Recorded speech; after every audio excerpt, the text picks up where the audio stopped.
আসসালামু আলাইকুম। Top news বুলেটিনে স্বাগতম। জানিয়ে দিচ্ছি এই মুহূর্তে আমাদের হাতে থাকা সর্বশেষ সংবাদ আপডেট।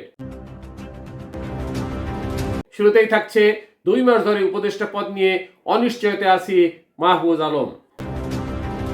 এরপরে থাকছে হাসানুল হক ইনুর পক্ষে আইনজীবী হিসেবে লড়বেন জেড.আই খান পান্না। আরও থাকছে ডাকসু নির্বাচনে ব্যালট ছাপা হয়েছিল নীলক্ষেতে, স্বীকার করলেন উপাচার্য। সর্বশেষে থাকছে দলের নিবন্ধন ও প্রতীক নিয়ে বিভ্রান্তির সুযোগ নেই জাপা। এতক্ষণ শুনলেন আপডেট সংবাদগুলো শিরোনাম, এবারে বিস্তারিত। 2 মাস ধরে উপদেষ্টা পদ নিয়ে অনিশ্চয়তা আছি মাহফুজ আলম। তথ্য উপদেষ্টা মাহফুজ আলম বলেছেন, গত 2 মাস ধরে তিনি উপদেষ্টা পদ নিয়ে অনিশ্চয়তার মধ্যে রয়েছেন। কারণ হিসেবে তিনি উল্লেখ করেছেন, রাজনৈতিক দলগুলো মে মাস থেকে ছাত্র উপদেষ্টাদের পদত্যাগ দাবি জানাচ্ছে। রোববার 28 সেপ্টেম্বর সকালে রাজধানীর সিরডাপ মিলনায়তনে গণমাধ্যমের স্বনিয়ন্ত্রণ ও অভিযোগ ব্যবস্থাপনা রাজনৈতিক ও নীতিগত দৃষ্টিভঙ্গি শীর্ষক সংলাপে মাহফুজ আলম এসব কথা বলেন। সংলাপের আয়োজন করে সেন্টার ফর গভর্নমেন্ট স্টাডিজ, সহযোগিতা করেছে যুক্তরাজ্য সরকার ও দ্য এশিয়া ফাউন্ডেশন। তথ্য উপদেষ্টা বলেন, আমি জানি না কখন পদত্যাগ করব, 2 মাস ধরে এই অনিশ্চয়তার মধ্যে আছি। তিনি আরো বলেন, রাজনৈতিক দলগুলোকে বুঝতে হবে যারা এই কাজে নিয়োজিত তারা কিভাবে কাজ করতে পারবে, কারা বাধা দেবেন না। হাসানুল হক ইনুর পক্ষে আইনজীবী হিসেবে লড়বেন জেড.আই খান পান্না।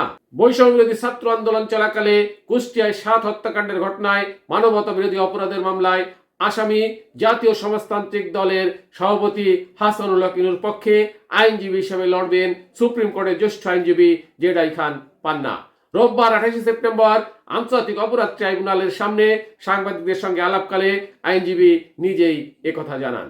এর আগে তিনি হাসানুল হক ইনুর সঙ্গে দেখা করেন। এরপর ইনুর পক্ষে আইনি লড়াই করার জন্য ট্রাইব্যুনালে ওকালতনামা দাখিল করেন জেড.আই খান পান্না। সাংবাদিকদের সঙ্গে আলাপকালে রাষ্ট্রযন্ত্র সঠিকভাবে কাজ করছে না, বিচার বিভাগ সেই বিচ্যুতির বাইরে নয় বলেও মন্তব্য করেন জেড.আই খান পান্না।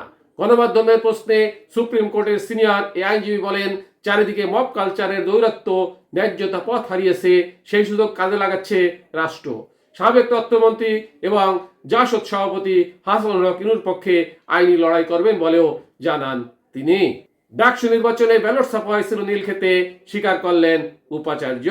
ঢাকা বিশ্ববিদ্যালয় কেন্দ্রীয় ছাত্র সংসদ ডাকসু নির্বাচনের ব্যালট পেপার রাজধানী নীলক্ষেতে ছাপানো হয়েছিল বলে স্বীকার করেছেন উপাচার্য অধ্যাপক ডক্টর নিয়াজ আহমেদ খান। তবে তিনি দাবি করেন, ব্যালট ছাপানোর স্থান বা সংখ্যা নির্বাচনের ফলকে কোনোভাবেই প্রভাবিত করেনি। রোববার 28 সেপ্টেম্বর সকালে বিশ্ববিদ্যালয়ের অধ্যাপক আব্দুল মতিন চৌধুরী ভার্চুয়াল ক্লাসরুমে এক জরুরি সংবাদ সম্মেলনে উপাচার্য এসব কথা বলেন। উপাচার্য জানান, প্রতিযোগিতামূলক দরপত্রের মাধ্যমে একটি অভিজ্ঞ প্রতিষ্ঠানকে ব্যালট পেপার ছাপানোর দায়িত্ব দেওয়া হয়। পরে ভোটার ও প্রার্থীর সংখ্যা বিবেচনামূলক টেন্ডারের অনুমতিতে একটি সহযোগী প্রতিষ্ঠানকে একই টেন্ডারের আওতায় কাজের সঙ্গে যুক্ত করা হয়। এই সহযোগী প্রতিষ্ঠান নীলক্ষেতে ব্যালট ছাপালেও বিষয়টি বিশ্ববিদ্যালয় কর্তৃপক্ষকে অবহিত করেনি। বিষয়টি ব্যস্ততার কারণে ভুলে যাওয়ার কথা স্বীকার করেছেন সংশ্লিষ্ট ভেন্ডর। দলের নিবন্ধন ও প্রতীক নিয়ে বিভ্রান্তির সুযোগ নেই জাপা। জাতীয় পার্টির প্রেসিডেন্ট সদস্য অ্যাডভোকেট রেজাউল করিম ভূঁইয়া বলেছেন, দলের নিবন্ধন ও প্রতীক নিয়ে কোনো বিভ্রান্তির সুযোগ নেই। সম্প্রতি জাতীয় পার্টির নামে বহিষ্কৃত কিছু ব্যক্তি একটি কাউন্সিল করে নির্বাচন কমিশনে দলের নিবন্ধন ও প্রতীকের দাবি জানালেও সেটি আইনগতভাবে গ্রহণযোগ্য নয় বলে তিনি দাবি করেন। শনিবার 28 সেপ্টেম্বর নির্বাচন কমিশনার আনোয়ারুল ইসলামের সঙ্গে সাক্ষাৎ শেষে তিনি এইসব কথা বলেন। তিনি আরো বলেন, আমরা বিশ্বাস করি নিবন্ধন ও প্রতীক আগের মতোই জিএম কাদের নেতৃত্বাধীন জাতীয় পার্টির কাছেই বহাল থাকবে। গত সংসদ নির্বাচনে, উপজেলা নির্বাচন ও সিটি কর্পোরেশন নির্বাচনে জিএম কাদের নেতৃত্বে লাঙ্গল প্রতীকে প্রার্থীরা অংশ নিয়েছেন এবং নির্বাচিত হয়েছেন। কাজেই আইনগতভাবে বিষয়টি স্পষ্ট। টপ নিউজ এখনকার মতো শেষ করছি। আল্লাহ হাফেজ।